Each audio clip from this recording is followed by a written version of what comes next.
Yun guys, naka-Innova na kapala kami ngayon guys. Yung papunta kami na Kisulon, Bukidnon. Magre-rescue kami ng Toyota Hilux. Kasi nasiraan sila doon sa lining, yung clutch lining, nag-slide na. Tapos nandito kami sa sa Bulwa Terminal, Lucid Auto Supply. Doon sila bumili ng pyesa ng Toyota Hilux. Ayan Yan ang mga kasama ko guys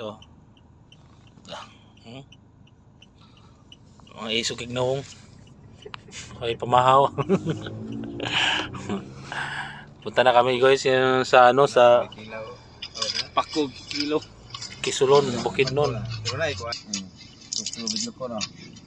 Medyo maanaw na guys, medyo matanghali na. Yung idadaw namin na transmission 4x4 yun guys. Medyo may kabigatan. So kakayanin yan kasi dito yung mga kasama ko malalakas malalaking katawan